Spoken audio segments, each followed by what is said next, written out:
5 بہنیں اور ان کا چھوٹا سا گھر۔ خاندان کی طاقت اور مل جل کر کام کرنے کی اہمیت۔ ایک گاؤں کے کنارے ایک چھوٹا سا گھر تھا جس میں 5 بہنیں رہتی تھیں۔ ان کا نام تھا آمنہ، حنا، لینا، صفا اور زویا۔ ہر بہن کی ایک اپنی خاص خوبی تھی۔ آمنہ سب سے بڑی اور سمجھدار تھی۔ وہ ہمیشہ اپنی چھوٹی بہنوں کا خیال رکھتی تھی۔ حنا کو کھانا پکانے کا بہت شوق تھا اور وہ معمولی چیزوں سے بھی مزیدار کھانا تیار کر لیتی تھی۔ لینا تخلیقی تھی اور گھر کو سجانے اور رنگ برنگی چیزیں بنانے کا شوق رکھتی تھی۔ صفا ہمیشہ متحرک رہتی تھی اور گھر کو صاف ستھرا رکھتی تھی۔ زویا سب سے چھوٹی تھی اور اسے جانوروں سے محبت تھی۔ وہ پرندوں اور خرگوشوں کا خاص خیال رکھتی تھی۔ ایک دن اچانک ایک زوردار طوفان آیا۔ بارش اور تیز ہواؤں میں ان کے گھروں کو بہت نقصان پہنچایا۔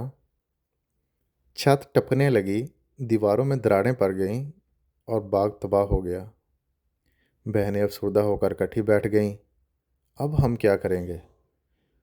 زویا نے اپنی بڑی بہنوں کی طرف دیکھتے ہوئے پوچھا۔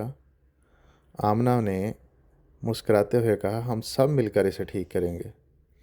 جب ہم اکٹھے ہوں تو ہم ہر مسئلے کو حل کر سکتے ہیں۔ اگلی صبح سب بہنیں کام میں لگ گئیں۔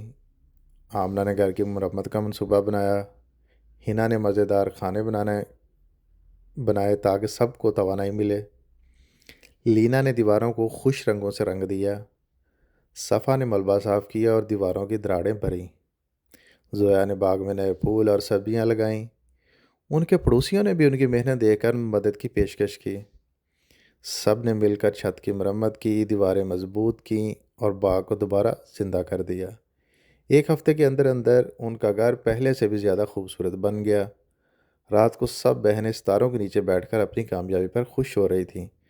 آمنہ نے کہا، اس طوفان نے ہمیں ایک اہم سبق دیا ہے۔ زندگی میں چاہے کتنی ہی مشکلات کیوں نہ آئیں، اگر ہم ایک دوسرے کا ساتھ دیں تو ہم سب کچھ کر سکتے ہیں۔